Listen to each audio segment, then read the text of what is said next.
Naoya Inoue successfully became two-time undisputed champion this morning when he fought Marlon Tapales. But a lot of people won't tell you the truth. I wasn't impressed. A lot of people said that Marlon Tapales only won one round. I gave Marlon Tapales 2 rounds, but he was landing that stiff jab all night. And it showed me something about Naoya Inoue. Naoya Inoue's defense can be exposed. He's a very, very technically sound offensive fighter. He's got beautiful combinations. And for his weight class, his power is undeniable. But his defense is contempt and can definitely be exposed. I saw Marlon Tapales landing that jab at absolute will.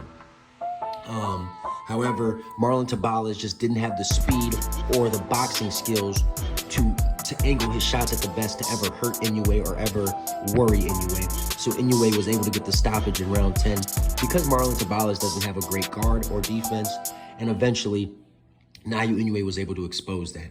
Naoya Inoue made history, you know what I'm saying? He two-time undisputed in under 12 months is a pretty incredible accomplishment. However, we have to see what's the limit for Naoya Inoue. That's what we need to find out, you know.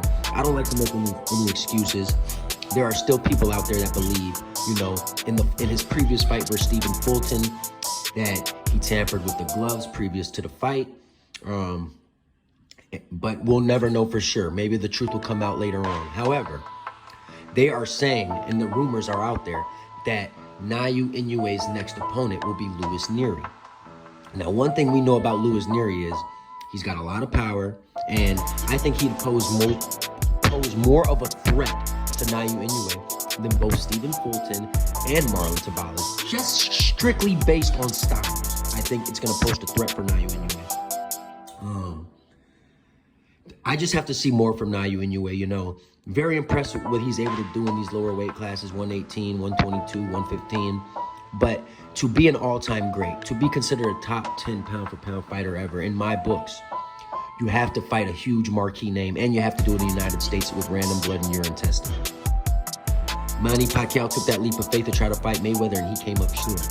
I want to see what are his limitations. I want to see if Naoya Inoue can move up to 126 or eventually 130 or 135 and fight a big marquee name at 135 and come out victorious and still have that pop and power at 130, 135, where there are bigger and much better names.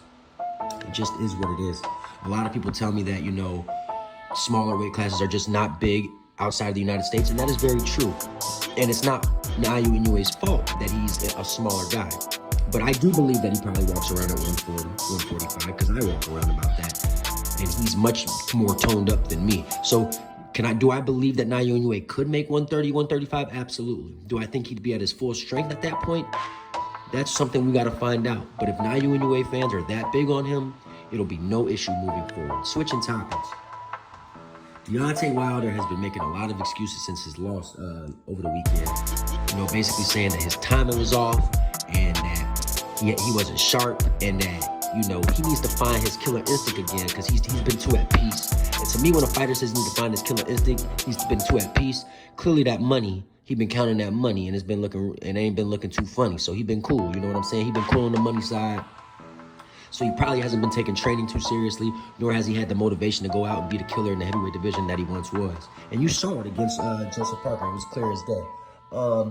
A lot of excuses being thrown out there. You know, he's mentioning that Anthony Joshua was very happy that he lost because now he doesn't even have to go in that direction. And I do agree with Deontay on that part. I do believe Joshua never really wanted to fight him.